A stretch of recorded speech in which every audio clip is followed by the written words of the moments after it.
Texas Governor Greg Abbott is ordering the Department of Public Safety to step up security for Texas's churches. This is Wednesday, October 1st, 2025. Texas Scorecard presents the day's first news for the Lone Star State. The Texas Minute, with your host, Michael Quinn Sullivan.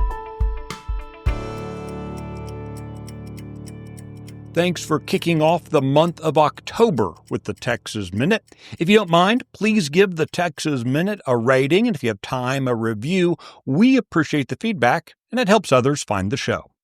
Let's get into today's news. We'll start things off with a follow-up from a story yesterday. You might recall that a nationwide audit by the Federal Motor Carrier Safety Administration exposed widespread violations of federal law, including in Texas.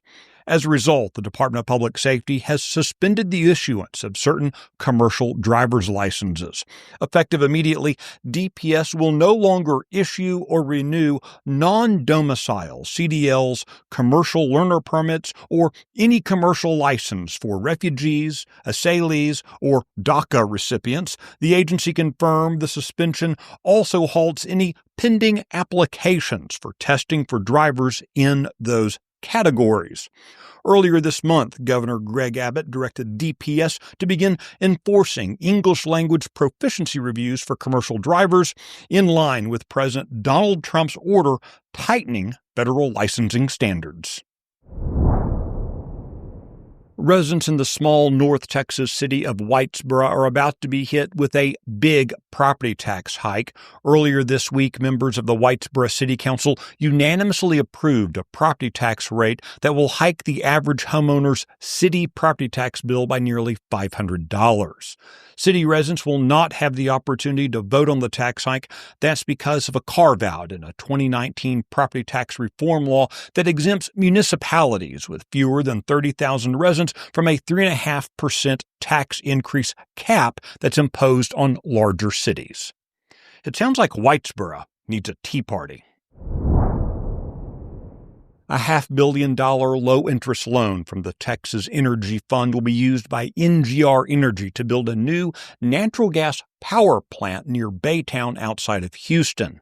The 721-megawatt facility is projected to generate enough electricity to power more than 180,000 homes during peak demand when it comes online in 2028. The taxpayer-backed loan carries a 3% interest rate and will be repaid over 20 years. Last month, NGR received a $216 million loan from the same fund to add 456 megawatts of capacity to existing plants in the region. NGR had previously said that it would not pursue several of these projects without the taxpayer-backed loans. The Texas Energy Fund was created in 2023 in response to the 2021 winter storm and set aside $7 billion for low-interest loans to expand the state's power supply. In the 2 years since its creation, only 3 loans have been awarded, 2 of them to NGR. According to the governor's office, 14 more applications are under review. The Texas Minute will be right back. The Luke Macias Show is your access to what happens behind closed doors in Texas politics. Listen weekly to me, your host, Luke Macias, as I break down what is actually happening in conservative politics in the Lone Star State, a state that we all love and cherish. Listen weekly wherever you listen to podcasts. This show is a product of Texas Scorecard.